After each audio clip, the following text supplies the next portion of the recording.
আমি আমাদের মাননীয় অন্তর্বর্তীকালীন সরকারের উপদেষ্টাদেরকে প্রথমে অন্তর থেকে ধন্যবাদ দিই। আপনাদের এমন সিদ্ধান্তটা সারা বাংলাদেশের একদম প্রত্যন্ত গ্রামে থাকা একজন মানুষ থেকে একদম এলিট ক্লাসের একজন পলিটিশিয়ান, ধনাঢ্য ব্যক্তি সবার জন্যই পজিটিভ। তবে সিদ্ধান্ত তো এই দেশে অনেকই হয়, আইনও তৈরি হয়, নিয়মও করা হয়, কিন্তু এই নিয়মটা যখন মানা হয় না সেটার বিরুদ্ধে অ্যাকশনটা বাংলাদেশে আমরা দেখি না।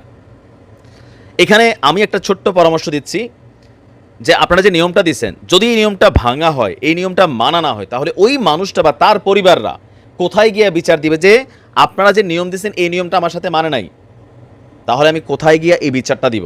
আর এই বিচারটা যেখানে দিব অবশ্যই এটা পুলিশ, ডিবি অথবা র্যাবের যে সেক্টর বা সদস্যরা আছেন তাদের বাহিরে হতে হবে, যাদের পাওয়ার থাকবে এই ডিপার্টমেন্টগুলোর উপরে। কেন? আমার সাথে যদি একটা হয়রানি হয়, আমি এভিডেন্স সহ আমার পরিবার অথবা আমি ব্যক্তিগতভাবে সেখানে এটা কমপ্লেন করব। তো কমপ্লেন যাদের কাছে করবো তারাও যদি পুলিশ হয়, ইনভেস্টিগেশন যদি পুলিশের বিরুদ্ধে করে, ভাই এত আবার বাঙালির ভিতরে সততা নাই। এবার আসেন, পরিচয় না দিয়ে কাউকে গ্রেফতার না দেওয়ার সিদ্ধান্ত দেওয়া হয়েছে। যেমন আমরা এখন দেখি ডিবি পরিচয়ে বাংলাদেশে গত 15 বছর যে গুম খুনের মূল খেলোয়াড় ডিবি হারুন সহ আরও যারা আছেন, ডিবি পরিচয় তুলে নিত, আবার তারা সাংবাদিকদের বলতে আমরা তো জানি না, আমাদের কোনো টিম যায় নাই। এখনও কিন্তু এটা হইতেছে, গত কয়েকদিন যাবত এটা হচ্ছে। তো এই বিষয়গুলোকে ইস্যু করে অন্তর্বর্তী সরকারের স্বরাষ্ট্র উপদেষ্টা লেফটেন্যান্ট জেনারেল মোহাম্মদ জাহাঙ্গীর আলম চৌধুরী বলেছেন, কোনো অভিযান পরিচালনার সময় ব্যক্তির বিরুদ্ধে, কোনো দলের বিরুদ্ধে, টিমের বিরুদ্ধে আইনশৃঙ্খলা বাহিনীকে নিজেদের পরিচয় দিয়ে গ্রেফতার করতে হবে। যদি পরিচয় না দিয়ে কোনো অবস্থাতেই কাউকে গ্রেফতার করা যাবে না।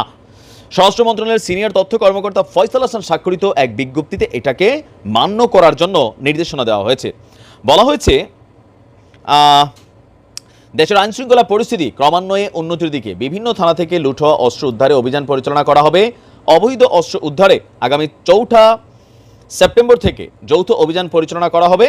আর এই পরিচালনার সময় যে কোনো অভিযানে এই নির্দেশনাটা মানতে হবে, কারণ এখন যখন এই অভিযান পরিচালিত হবে, বহুত আওয়ামী লীগের নেতাকর্মী বা ধরেন বিএনপির মধ্যেও বিরোধী দল যারা আছে, বিরোধী শক্তি, তাদের নেতাকর্মী এদেরকে প্রশাসনকে ব্যবহার করে নানান ধরনের ঘটনা কিন্তু ঘটানোর সুযোগ আছে।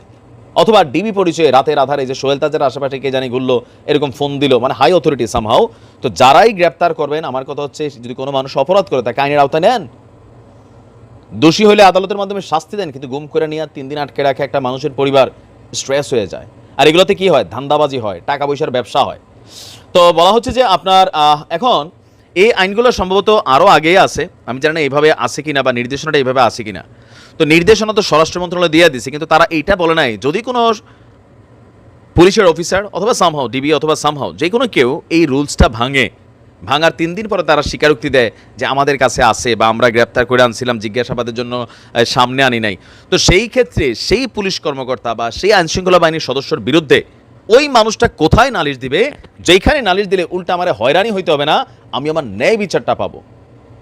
যখন একটা রাষ্ট্রের মধ্যে ন্যায় বিচার তৈরি হয়, তখন রাষ্ট্রের চেহারা বদলায় যায়। সন্ত্রাসী কর্মকাণ্ড বন্ধ হয়ে যায়, ঘুষ দুর্নীতি বন্ধ হয়ে যায়, ধর্ষণ বন্ধ হয়ে যায়, লুটপাট বন্ধ হয়ে যায়, ইফটিজিং বন্ধ হয়ে যায়, নীতিনৈতিকতা বেড়ে যায়। আইনের শাসন যার যাই করি, খবর আছে টাঙ্গাইলে আদালতের মাধ্যমে, এই ভয়টা আজকে বাঙালির মধ্যে নাই, এখন পর্যন্ত নাই, বিএনপির মধ্যেও এখনো নাই। মনে করতেছে ক্ষমতায় গেলে আর আমরা তো আইন আদালত, এটা কিন্তু আছে, কিন্তু তারেক রহমান এটা বুঝাচ্ছেন বারবার, যেটা পুলসিরাতের পোল বাবা, ক্ষমতায় গেলে কি করবো সেটা রাইট না, পরিবেশ আওলাইস না। তো খুবই সুন্দর সিদ্ধান্ত এই মুহূর্তে আমি মনে করি। তবে এটার বাস্তবায়নের জন্য এই জিনিসটা অ্যাড করা দরকার যে যদি হয়রানি হয়, যদি তারা রুলস ভাঙে, ওইখানে গিয়ে আমি এটা প্রটেস্ট করবো। রাইট? ইনশাল্লাহ ভালো কিছু হবে। আসসালামু আলাইকুম।